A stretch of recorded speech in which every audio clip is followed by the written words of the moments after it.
Hey everyone, I'm John, aka Bellissimo, and I'm the product lead for personalization here on the League dev team. Today, I'd like to share some of the behind-the-scenes reasons for the choices we've made over the last year, as well as talk a bit about some of the things that we've got in store for you in 2020. As each year passes by, the number of champions in League continues to grow. With League nearing 150 champs now, it's getting more and more difficult to make skins for all of our champions. On top of that, we often prioritize popular champions with larger audiences. We do this because our goal is to delight as many players as we can and support our business through the next 10 years of League. Reasons aside though, it sucks to have to wait years for a skin for your favorite champion. In 2018, we shipped just over 80 skins to players, and in 2019, we broke the 100 mark. This year, we're trying to push past 120 skins. So, what are we doing with those extra skins in 2020? We're going to be hitting up a lot of the champions that haven't seen skins in a while. Specifically, we're going to be cooking something up for Skarner, Xerath, Mordekaiser, Kindred, Rek'Sai, Vel'Koz, Karthus, Sion, Twitch, Taric, Pantheon, Nautilus, Trundle, Bard, Ornn. And yeah, Taliyah.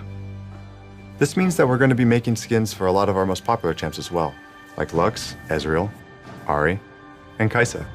These skins reach a huge number of players and directly fund our ability to make skins for champs with small but dedicated player bases.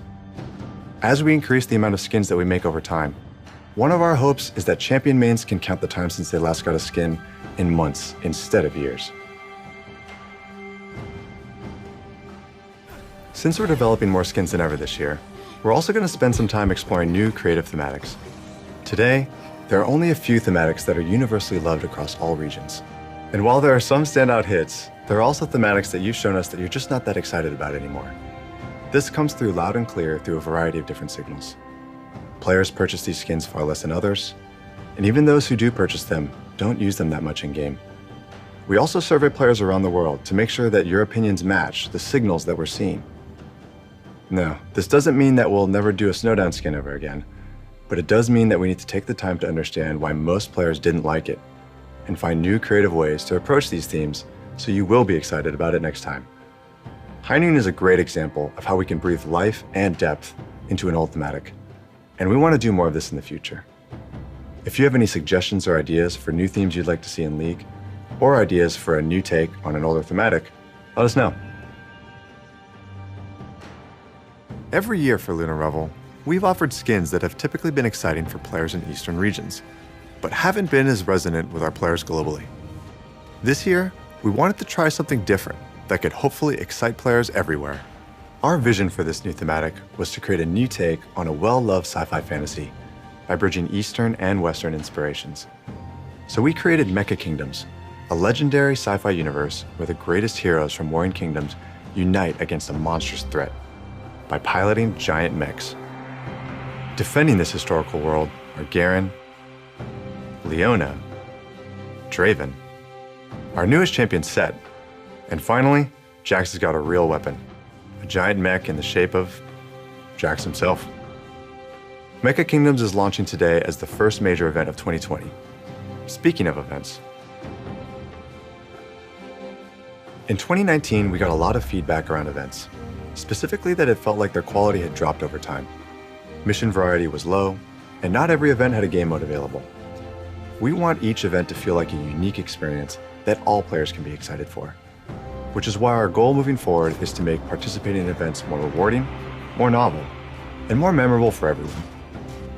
This year, we're planning on game modes for all of our major events, pushing for more variety in our missions, and also improving our event pass system.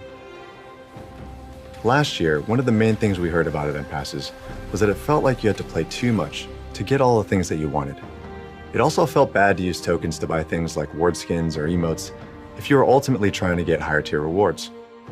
We believe that getting all the rewards in Event Pass shouldn't require that you sign your life away for 30 days. For the 2019 Worlds Pass, we added more milestone rewards so you can get more stuff for free, and also so you can save your tokens for the things that you really want, like exclusive event chromas and prestige skins. For the last event in 2019, Dawn and Night, we changed the Event Pass win of the day structure so you could save up all your wins and complete them on your own schedule. Can't play during the week? No problem. get all your win of the days on the weekend. Between improving your experience with event passes and making sure there's always something new to do, we hope to make 2020 a year to remember. In 2019, we announced Eternals, a champion-based stat tracking system that allows you to flex your moments of glory both in and out of game. To be frank, Eternals were met with a lot of criticism, and it was serious enough to where we pumped the brakes and delayed the release so we can make major changes and address your concerns. We heard feedback that Eternals shouldn't be an RP-only feature, and that you should have a way to earn them, not just buy them. We want as many players as possible to experience Eternals without having to spend money. So we've developed a new starter series that is available for Blue Essence or RP permanently. This set will track your takedowns, structures destroyed, and epic monsters slain for each champion you pick up the starter series for. Also, in a post-launch update, we'll add Eternals that can be earned via ranked splits, providing a path over time to earn every Eternal series in the game without spending RP. We've also heard a lot of feedback from champion mains on our unique Eternals, with many of our initial versions feeling too generic or focused on the wrong parts of a champion's kit. Our goal is to create skill-expressive and memorable stats that you're stoked to show off. So in the latter half of 2019, we worked with players on PvE to hear what kind of Eternals you wanted to see. As a result, unique Eternals now track more complex and interesting stats, like how many skill shots you've dodged with Vlad's pool. So whether it's showing off how dedicated you are to the devil himself, or how good of a Freljordian sniper you are, we hope Eternals really capture the highlights of playing your favorite champions. It's your feedback that helped our designers and team find new and interesting stats to track, so please keep letting us know what types of things you'd like to see Eternals track moving forward. Lastly, for players who aren't interested in the feature, or don't want to know when they've been someone else's 100th kill, we've got toggles for you to mute the experience as you see fit. We hope that you like the changes that we've made to Eternals, and look forward to its release early this year. Before we go, we wanted to let you know that there are a few new types of content that we're experimenting with, and while we're not really ready to show anything yet, expect to hear something from us later this year. We can't wait to announce them.